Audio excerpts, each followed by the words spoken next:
Pertemuan kali ini membicarakan tentang ibadah sunat. Ibadah yang kalau dilakukan dapat pahala, kalau tidak dilakukan tidak disiksa.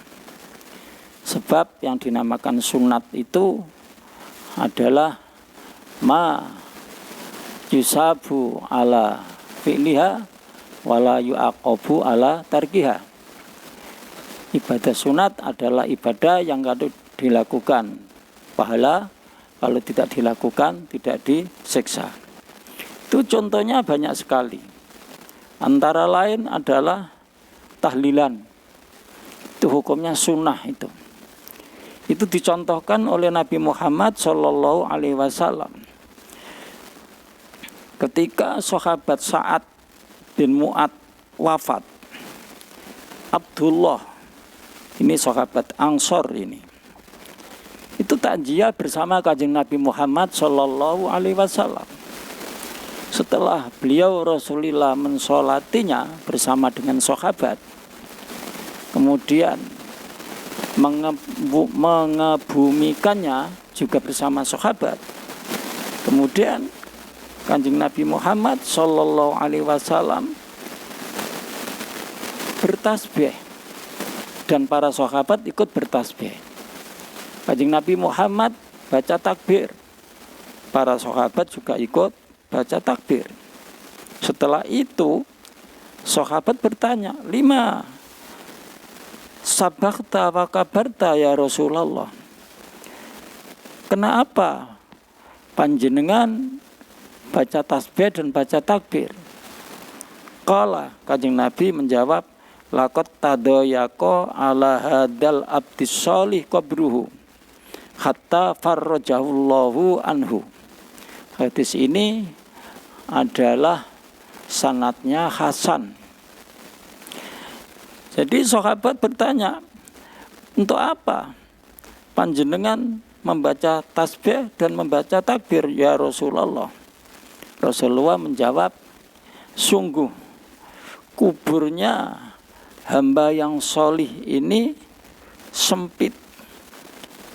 Sekarang sudah diluaskan oleh Allah Subhanahu wa ta'ala karena pahala tasbih, pahala takbir yang kita baca bersama tadi. Itu contoh nomor 1. Contoh nomor 2 adalah berdoa dengan cara tawasul. Tawasul dengan para wali, nabi, orang-orang solih. Tawasul, jadi berdoa mohon kepada Allah tapi dengan cara tawasul. Itu amalan sunat itu. Itu diperintahkan oleh Kanjeng Nabi Muhammad SAW. Tawassalu bi wa bi ahli baiti fa innahu la yuraddu tawassilum bina. Kalian semua kalau berdoa supaya bertawasul dengan saya dan dengan keluarga saya. Keluarganya Kanjeng Nabi adalah dzurriyyahnya, anak turun Kanjeng Nabi Muhammad SAW, itu ahlu baiti. Sesungguhnya orang yang bertawasul ketika berdoa tidak akan ditolak doanya oleh Allah Subhanahu wa ta'ala. Allah Subhanahu wa ta'ala juga berfirman, ya ayyuhalladzina amanu taqullaha wabtaghu ilaihil wasilah. Hai orang-orang yang beriman, bertakwalah kepada Allah Subhanahu wa ta'ala dan ambillah perantara untuk dekat kepada Allah Subhanahu wa ta'ala. Terus contoh yang nomor 3, kunut subuh. Kunut subuh itu menurut Imam Syafi'i hukumnya sunnah. Itu dicontohkan oleh Kanjeng Nabi Muhammad SAW. Majala Rasulullah SAW yaknatu fi sholatil ghadati hatta faraqat dunya. Rasulullah selalu berkunut di dalam sholat subuh sehingga beliau wafat. Faraqat dunya, yaitu berpisah dengan dunia. Allah Subhanahu wa taala juga berfirman di dalam Al-Qur'anul Karim, wa qumu lillahi qanitin. Lengkapnya ayat, hafidhu 'alas sholawati was sholatil wusta wa qumu lillahi qanitin.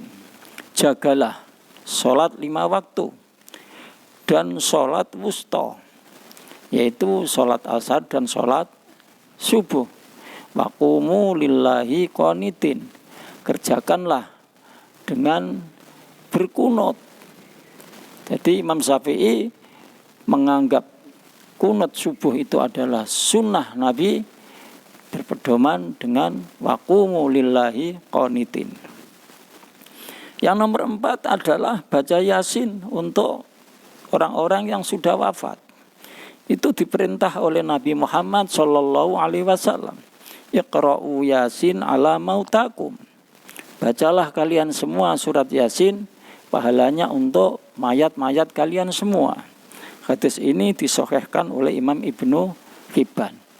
Itulah antara lain amalan-amalan sunat.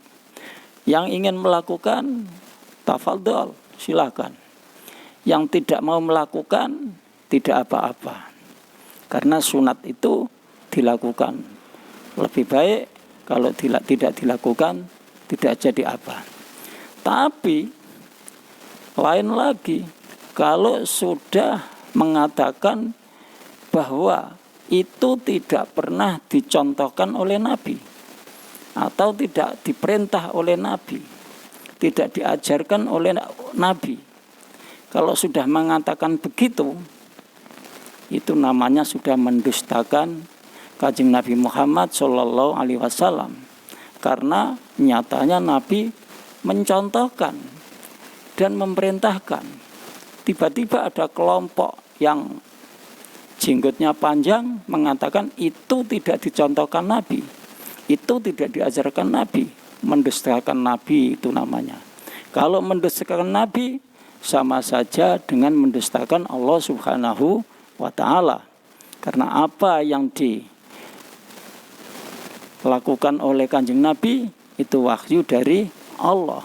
Yang mendustakan Nabi dan Allah tidak akan bisa masuk surga, kecuali kalau bertobat. Kalau begitu lain lagi.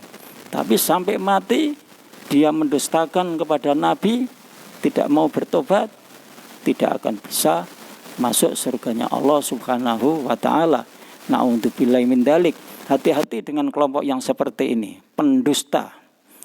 Pendusta harus dijauhi, jangan sampai ikut apa yang dikatakan oleh pendusta. Sekian, terima kasih.